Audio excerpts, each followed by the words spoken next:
Magandang araw, welcome sa channel na ito. Ngayon, ibahagi ko sa inyo ang aking kaalaman sa karunungang lihim. Narito, orasyon pangontra sa masasamang espiritu, aswang at tiktik.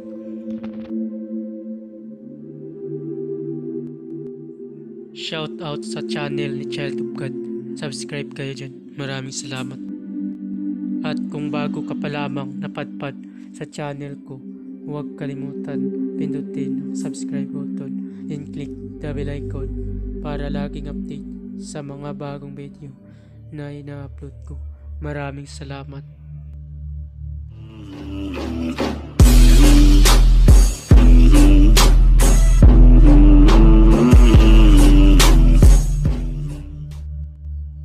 Pamilin, mahalin at pagkaingatan ang bawat ipinabahagi ko sa YouTube channel na ito.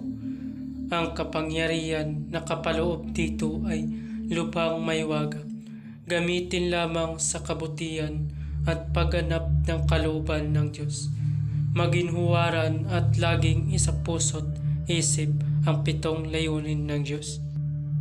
Una, isabuhay ang 4 na gintong simulain, makadiyos, makabayan at makatao, makakalikasan. Pangalawa, isagawa ang pag-ibig sa Diyos, pananampalataya at pag-asa sa pamamagitan ng tiyaga. Pangatlo, isakatuparan ang kabutihan, katuwiran, kalinisan, katotohanan, kadilisayan, kaliwanagan at kababaan ng kalooban. Pang-apat, ipalaganap ang pagkakaisa, pagmamahalan, pagtulong sa kapwa, pagmimisyon, paglilinis ng sarili at pagbabago na paunlad. Pang-5, magkaroon ng pagagalangan, pag-unawaan at pagmamahalan sa isa't isa bilang mga kapatid at kapwa-tao. Pang-6, maging dakila sa isip, sa salita at gawa para sa Diyos, sa bayan at tao.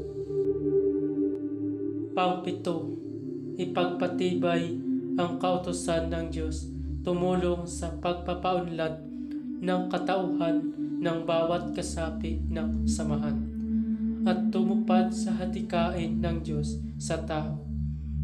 Sa pamamagitan ng pagsunod sa mga layuning ito, ang isang naghanap sa Diyos ay makakasumpong sa Kanya at hindi pagkakaitan ng Kanyang liwanag. Orasyon pangontra sa masamang espiritu, aswang at tiktik.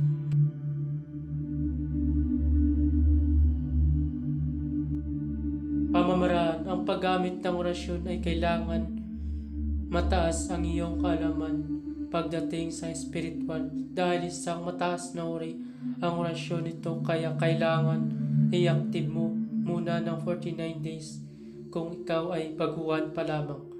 Idugtong sa iyong debosyon ang pag-active ng orasyon ay isa din sa pagpapabisa ng orasyon.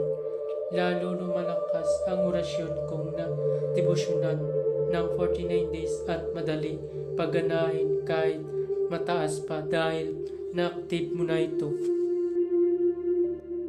Para saan nga ba kapag i-active mo ang orasyon? Para po ito sa iyong sarili. Dahil kapag na-active mo na ng 49 days na walang patlang sa loob ng 49 days at kabisado mo ang orasyon, kapag nagkasakit ka, kaya mo gamutin ang iyong sarili. Pero kung natapos mo ang 49 days na walang patlang at hindi mo pa kabisado ang orasyon at ginamit mo kapag nagkasakit ka, hindi mo kaya gamutin ang iyong sarili. Kaya bago gamitin ay kailangan kabisaduhin muna ang orasyon. Ang paggamit ng orasyon ay kailangan mo muna ng pondo para pagkunan ng kapangyarihan o poder na magpapagana ng orasyon.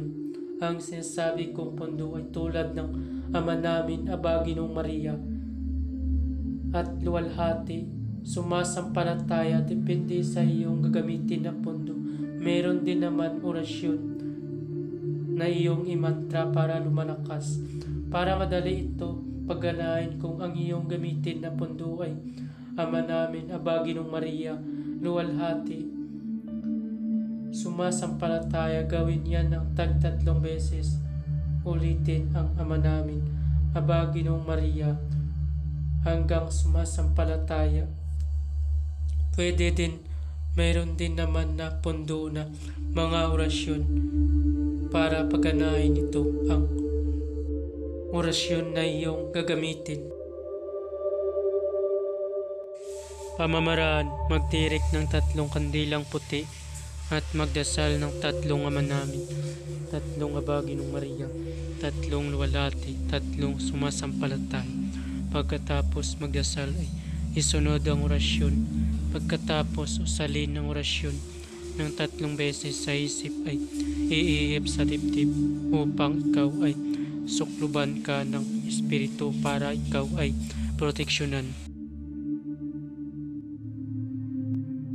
Narito ang orasyon: Yeshua Adonai, Yeshua Yahweh, Yeshua Elohim, Yeshua Sabaoth, Yeshua Adonai, Yeshua Yahweh, Yeshua Elohim, Yeshua Sabaoth. Usalin ang orasyon ng 3 beses.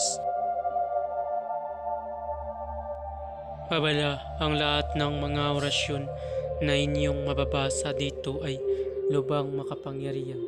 Gamitin lamang sa mabuti. Ibinabahagi ko ang mga orasyon na ito para katulong at hindi para makapanakit ng sinuman. Ang sinuman na gamitin ito sa masama ay magkakamit ng walang hanggang paghihirap habang buhay hanggang kamatayan. Maraming salamat po.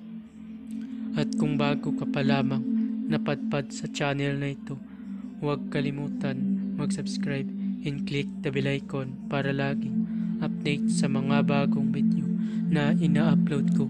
Maraming salamat.